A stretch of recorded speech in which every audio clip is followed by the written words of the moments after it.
Hello students, कैसे हैं आप सभी का स्वागत है हमारे इस यूट्यूब चैनल पे। स्टूडेंट, हमने पिछली वीडियो में आपके लिए लाया था एफडीएलटी का लैब असिस्टेंट का, और आज हम लेकर आए हैं स्टूडेंट आपके लिए लैब टेक्नीशियन का बायो वाला जो पोर्शन है उसका हम लोग आज की क्लास में हम बात करेंगे स्टूडेंट संभावित मॉडल आंसर की। ठीक है ना, आंसर कीज़ की बात करेंगे, संभावित आंसर कीज़ की होगी स्टूडेंट। चलिए, तो बिना किसी समय को व्यतीत करें हम आज की क्लास को शुरू करते हैं। देखिए स्टूडेंट, पहला प्रश्न क्या था आपसे कि पूछा गया था सबसे ज़्यादा विसरण दाब होता है, the maximum diffusion pressure is that of. तो इसमें जो होता है आपका स्टूडेंट होता है क्या, आपका ऑप्शन नंबर क्या होगा, आपका डी इसका राइट आंसर है।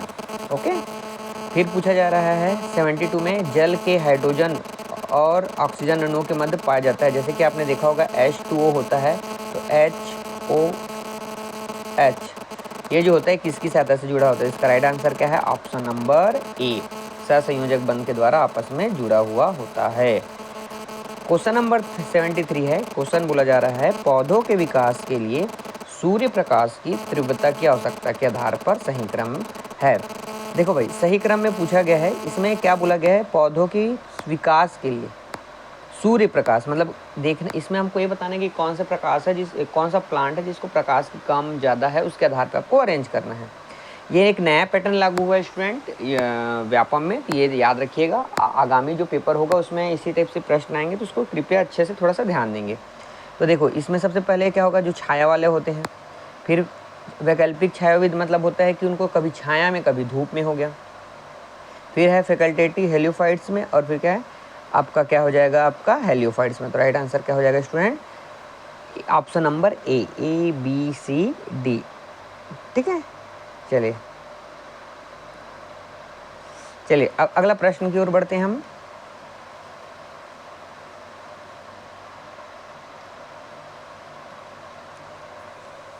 अगला प्रश्न क्या कह रहा है कि देखेंगे, अगला प्रश्न क्या बोला है कि आपको मैच करना है स्टूडेंट।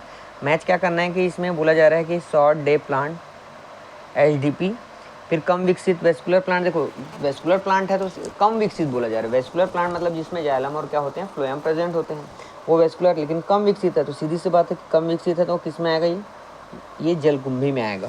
ठीक है ना, किस में आएगा, जलकुंभी में आएगा। देखो बी का तीसरा मतलब ये और ये।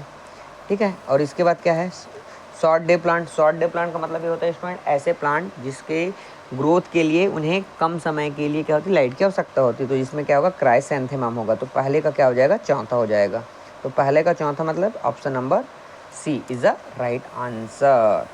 ओके, इधर देख लो, अब क्या बोला जा रहा है कि पर्णक मतलब फाइलोड में आपका क्या हो जाएगा, इसमें अकेशिया और मीजोफिल की कोशिकाओं के आंतरिक मोड़ में क्या हो जाएगा, पाइनस हो जाएगा। ठीक है, चलिए अगला प्रश्न देखते हैं। क्या बोला जा रहा है कि मिट्टी की क्षितिज की परतों का क्रम सतह से नीचे की ओर होगा,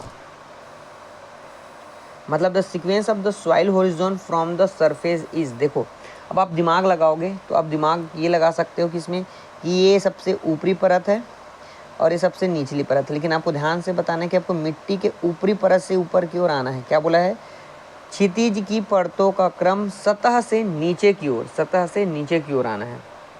ठीक है, सबसे नीचे में क्या होगा, आपका ह्यूमस के साथ खनिज होगा। ओके, फिर एलिवेशन लेयर होगा, फिर ह्यूमस होगा, फिर बेड रॉक होगा, फिर उसके बाद मेन रॉक होगा, सबसे ऊपर में होगा। इसलिए राइट आंसर क्या होगा इसका, सी इज द राइट आंसर।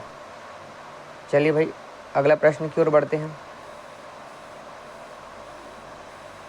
क्या बोला जा रहा है, पौधों में निम्न में से कौन से जल क्षमता के घटक पराशरण की अहम भूमिका निभाते हैं। पराशरण जो होता है स्टूडेंट, जिसमें क्या होता है, जल के जो मॉलिक्यूल्स होंगे उसमें क्या हो गए, higher concentration to lower concentration की ओर मूवमेंट करते हैं, किसकी सहायता से, विथ सेमी परमिएबल मेम्ब्रेन की सहायता से। तो इसमें आपको यही बताना है कि किसकी सहायता से होंगे। तो इसमें आएगा आपका विलेय क्षमता और क्या है आपकी दबाव क्षमता। तो इसका आंसर क्या आएगा, ए और D is the right answer.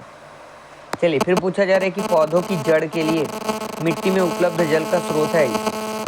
पौधों की जड़ के लिए, जैसे ये हो गया, ये वाला पोर्शन हो गया स्टूडेंट, जैसे ये जड़ हो गया। ठीक है, अब पौधों की जड़ के लिए मिट्टी में, यहाँ पे मिट्टी है, ये मिट्टी है, तो मिट्टी में जो जल है उसको जड़ किसकी सहायता से करेगी, तो सीधी सी बात है, इसको किसकी सहायता से करेगी, कैपिलरी वाटर के द्वारा। राइट आंसर क्या होगा आपका, option number A is the right answer.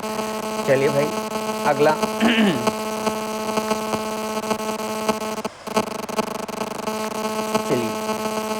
है आपका एसर्शन एंड द रीज़न का प्रश्न है।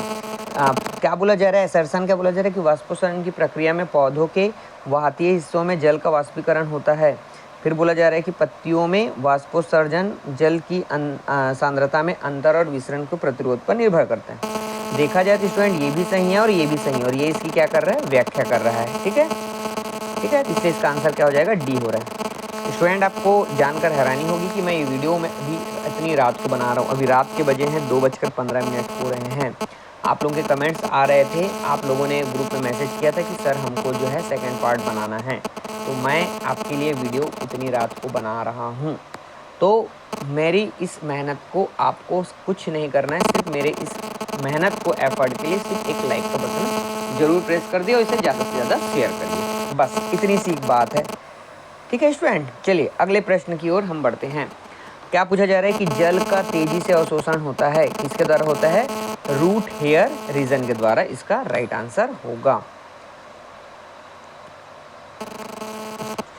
पिछली वीडियो में स्टूडेंट हमने कल की वीडियो में हमने कल लैब असिस्टेंट का हमने कल एमसीक्यू मॉडल आंसर संभावित डाला है, और आज जो है हम ला रहे हैं कि लैब टेक्नीशियन का है। ठीक है, पौधों में पानी के कॉलम की निरंतरता पानी के निम्नलिखित गुणों के कारण होती है। मतलब ये जड़ ने वाटर को एब्जॉर्ब किया और उसके बाद ये वापर ये हो गया आपका लीफ, यहाँ तक इसको जाना है तो इसमें कंटिन्यूस कॉलम होता है। तो किसके द्वारा होता है, तो सीधी सी बात है आसंजन, ससंजन और तन्यता, ये तीनों के कारण, पारदर्शिता के कारण नहीं होता। तो ACD, तो ACD right answer is D. Synecology is the study of, synecology पारिस्थितिकी का अध्ययन क्या होता है, जिसमें प्लांट की कम्युनिटी होता है। प्लांट कम्युनिटी जो होता है, जैसे एक पर्टिकुलर है, मान लो पर्टिकुलर एरिया, ये ए एरिया है, ये बी एरिया है, तो इस एरिया में मान लो जो प्लांट पाए जा रहे हैं, ये बी एरिया में कुछ प्लांट पाए, इनकी अपनी कम्युनिटी, इसकी अपनी कम्युनिटी, इसका अध्ययन ही सिनिकोलॉजी कहलाता है।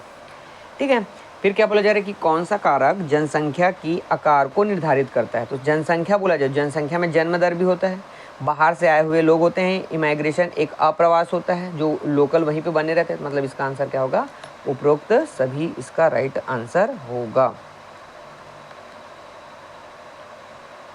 ठीक है भाई, अगला प्रश्न की ओर जाइए नहीं, चलते हैं। देखिए ये इसमें बैक्टीरिया से रिलेटेड है, बताना है आपको क्या है, क्लास्ट्रीडियम पश्चुरियम, राइजोबियम जैपोनिकम। तो देखो राइजोबियम जो जैपोनिकम है वो सीरीज बात है, वो सोयाबीन का हो गया। ठीक है, दूसरा का तीसरा हो गया, और पहले का क्या है, दूसरा हो जाएगा। तो क्या होगा इसका आंसर स्टूडेंट, इसको जब मैचिंग करेंगे तो आपका राइट आंसर क्या होगा, राइट आंसर ए होगा। फिर क्या बोला जाता है कि अंतःक्रिया जिसमें एक प्रजाति के जीव को नुकसान होता है, एक जीव को नुकसान होता है, दूसरे जीव को बिल्कुल भी प्रभावित नहीं करते, तो इसे क्या कहा जाता है, आपका एमिलिज्म। अगर जो दोनों एक साथ रहेंगे तो सहपरोपकारिता, मतलब दोनों को साथ रहते हैं लेकिन किसी भी प्रकार का उनमें एक दूसरे को हानि नहीं होता है, तो वो क्या होता है, वो परोपकारिता कहलाता है। ठीक है, पैरासाइटिज्म तो अलग है, और प्रतियोगिता तो कंपटीशन, जब दो जीव या दो अलग अलग जीवों के बीच होगा वो कंपटीशन होगा। ठीक है, चलिए भाई, अब क्या बोला जा रहा है कि निम्नलिखित को रेगिस्तानी पारिस्थितिक तंत्र में, पारिस्थितिक तंत्र पूछा गया स्टूडेंट, तो सीधी सी बात है, सबसे पहले प्लांट आता है, तो प्लांट में सबसे पहले क्या आएगा, रेगिस्तान में कैक्टस आएगा, कैक्टस के ऊपर कौन आएगा, तितली आएगा, तितली को कौन खाएगा, छिपकली खाएगा, छिपकली को कौन खाएगा, सर्प खाएगा, सर्प को कौन खाएगा, बाज खाएगा। तो ADCBE, तो राइट आंसर बी। ठीक है स्टूडेंट, चलिए फिर क्या पूछा जा रहा है कि घने जंगलों में विभिन्न स्तरों पर रहने वाले विभिन्न प्रजातियों का वर्टिकल क्या होगा, आपका वर्टिकल डिस्ट्रीब्यूशन कहलाता है। मतलब कि वर्टिकल डिस्ट्रीब्यूशन घने जंगलों में तो क्या कहलाएगा, वो स्ट्रेटिफिकेशन के नाम से जाना जाता है। तो राइट आंसर इज बी। चलिए भाई अगले प्रश्न की ओर बढ़ते हैं। अगला प्रश्न क्या बोला जा रहा है, assertion and the reason question है स्टूडेंट। ये टाइफाइड मतलब बैक्टीरिया से रिलेटेड है, कि वही पूछा जा रहा है कि टाइफाइड बुखार सिर्फ मनुष्यों में होता है, और वह एश टाइफी यानी कि एश टाइफी मतलब होता है साल्मोनेला टाइफी के कारण होता है। ये सही है, ठीक है, ये बिल्कुल सही है। फिर बोला जा रहा है कि एंटीबॉडी और पूरक की संयुक्त क्रिया के द्वारा कुछ जीवाणु के लाइसिन के परिणाम स्वरूप विष निकलता है जो बुखार जैसे लक्षणों को करता है। ये बिल्कुल भी गलत है। मतलब कि क्या होगा इसका आंसर, ए सही है, एसर्शन सही है, और रीज़न क्या है, गलत है। ओके, फिर पूछा है कि किसने सर्वप्रथम पारिस्थितिक शब्द को सही परिभाषित किया है। देखो पारिस्थितिक मतलब इकोसिस्टम नहीं है, इकोलॉजी है ना, वो पारिस्थितिक तंत्र होता तब क्या होता है आपका इकोसिस्टम होता है, उसको दिया था टेंसले, लेकिन यहाँ पे पूछा है इकोलॉजी, इसलिए राइट आंसर क्या होगा आपका हैकल होगा। ठीक है, right answer Haeckel, C is the right answer. चलिए अगले प्रश्न की ओर बढ़ते हैं। इसमें पूछा गया है कि निम्नलिखित में से नाइट्रोजन फिक्शन के सही अनुक्रम को लगाइए। आपको नाइट्रोजन फिक्शन के बारे में बताना है स्टूडेंट, नाइट्रोजन फिक्शन के बारे में बताना है। तो देखिए सबसे पहले क्या होगा कि सबसे पहले आपका क्या होगा कि ऑर्गेनिक नाइट्रोजन डिग्रेडेशन होगा, फिर अमोनिफिकेशन, फिर उसके बाद होगा आपका क्या है nitrification, denitrification and nitrogen fixation. तो राइट आंसर क्या हो जाएगा इसका, B is the right answer.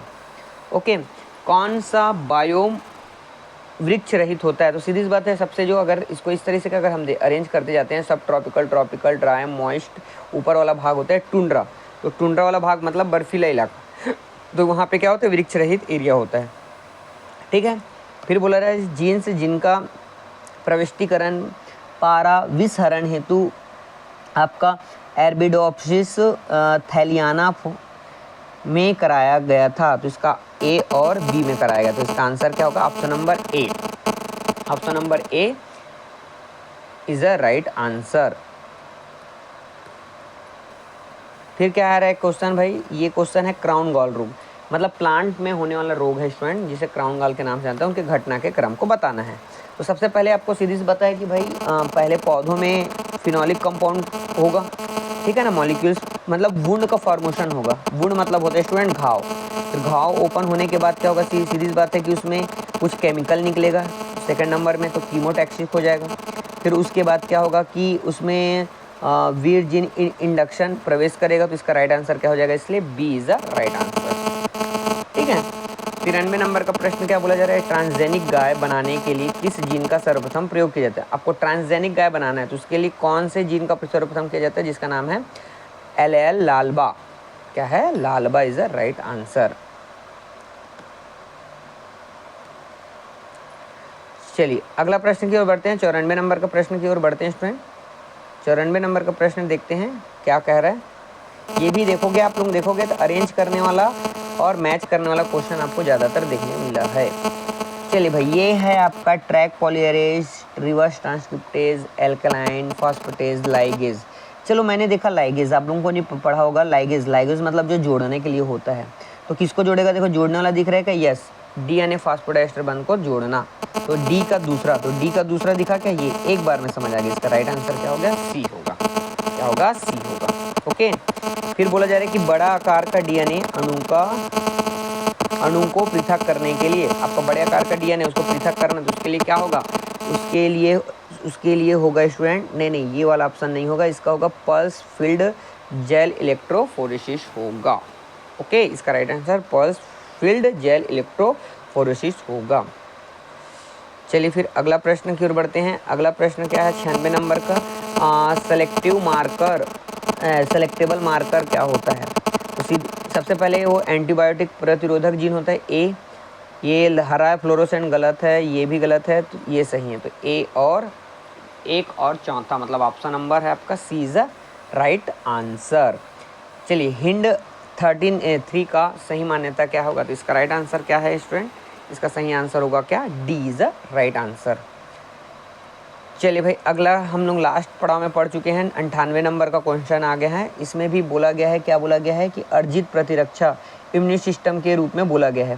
तो इसमें क्या आएगा, तो इसमें आंसर मैंने लिया है, इसमें ऑप्शन नंबर सी, लाइन से सीक्वेंस बना हुआ है, A B C D is the right answer.